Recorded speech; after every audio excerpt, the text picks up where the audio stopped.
Masya Allah, rugi kalau tak diamalkan. Ahli maksiat tidak jadi masuk neraka karena secari kertas.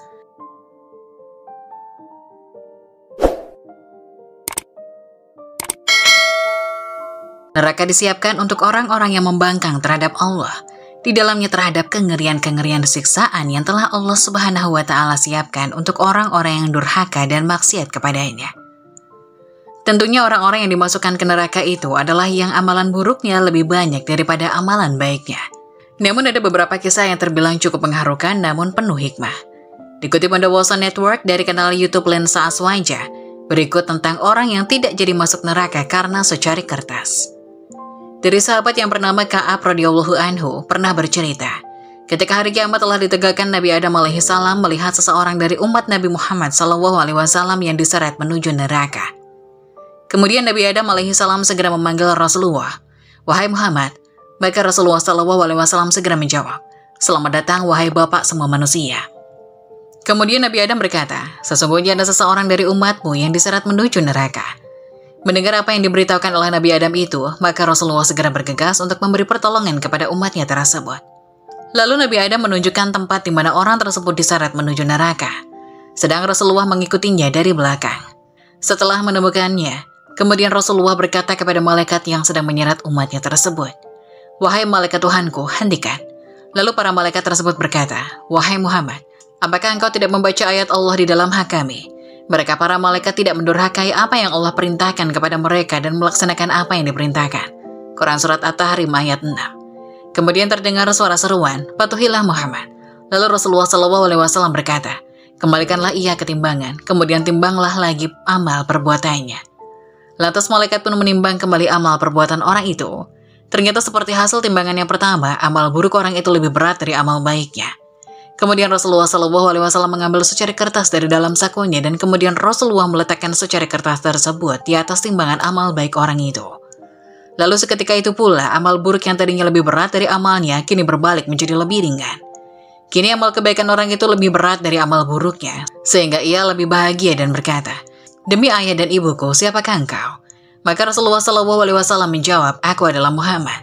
Kemudian orang itu menangis dan mencium telapak kaki Rasulullah SAW dan berkata, "Wahai Rasulullah, apakah secari kertas yang tadi itu?" Lalu Rasulullah menjawab, "Itu adalah bacaan selawat yang pernah kamu berselawat kepadaku semasa di dunia dan aku menjaganya untukmu." Kisah ini dikutip dari kitab Durratun Nasihin Syekh Utsman bin Hasan bin Ahmad Asy-Syakiri Al-Kaubawi dan juga banyak digesahkan oleh beberapa ulama. Selain itu ada pula kisah seorang wanita yang bebas dari siksa kubur karena selawat Nabi. Sebuah kisah tentang keistimewaan selawat Nabi diceritakan oleh Simarul Yani'ah Firyadil Badi'ah karya Syekh M. Nawawi Banten. Kemudian ketika seorang ibu tua mendatangi Imam Al-Hasan Al-Basri, ia bercerita, baru saja ditinggal mati anaknya yang perempuan. Kepada Al-Hasan Al-Basri, ia menyampaikan kerinduan mendalam kepada anaknya.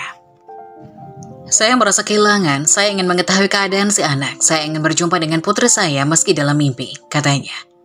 Al-Hasan Al-Basri memahami perasaan yang dialami tamu tersebut. Ia kemudian menyarankan si ibu untuk melakukan sembahyang 4 rakaat setelah sembahyang Isya.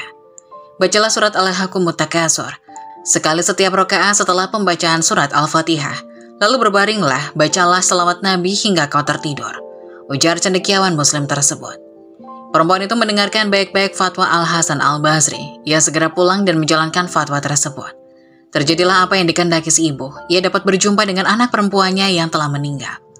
Tapi ia begitu terkejut melihat anaknya terbelenggu dan terpasung dalam siksa kubur. Bangun tidur, ia kembali menemui Al-Hasan Al-Basri. Ia mengabari kondisi anaknya di alam barzah. Mendengar cerita si ibu, Al-Hasan Al-Basri pun sempat gelisah dan bimbang sesaat. Al-Hasan Al-Basri menyarankan tamunya untuk bersedekah yang amalnya dihadiahkan untuk ahli kubur yang dimaksud. Ibu tersebut pulang, ia mengikuti saran Al-Hasan Al-Basri. Benar saja, kondisi anaknya berubah di alam kubur. Tetapi kali ini Al-Hasan Al-Basri yang justru mimpi bertemu anak perempuannya itu. Pada malam itu, Al-Hasan Al-Basri seperti berada di taman surga yang terdapat sofa bagus di dalamnya. Di taman itu Al-Hasan Al-Basri melihat seorang perempuan muda yang cantik dengan mahkota cahaya di kepalanya. "Apakah Tuan mengenal saya?" Perempuan muda itu menyapa Al-Hasan Al-Basri. "Tidak. Aku putri dari seorang ibu tua yang mengunjungi Tuan." "Iya, tetapi bukan seperti sebaik ini ibumu menceritakan kondisimu," kata Al-Hasan Al-Basri terheran. Tuan benar, kemarin-kemarin keadaanku memang demikian buruk dan tersiksa. Lalu dengan apa kau mendapat kemuliaan seperti ini? Di alam barzah, kami berjumlah 70.000 orang menerima siksa kubur. Tetapi suatu hari ada seseorang saleh yang baik hati melewati pemakaman kami. Ia membaca salawat Nabi sekali dan menghadiahkan pahalanya untuk kami, sehingga Allah membebaskan kami dari siksa tersebut melalui keberkahan Rasulullah SAW. Keadaanku sampai berubah 180 derajat menjadi baik seperti Tuan lihat sekarang. Jawab perempuan tersebut, wallahu a'lam. Semoga penjelasan tadi dapat memberikan hikmah dan bermanfaat untuk penonton semuanya. Jangan lupa like, subscribe channel ini agar tidak ketinggalan info-info bermanfaat lainnya. Sekian dari kami, terima kasih. Wassalamualaikum warahmatullahi wabarakatuh.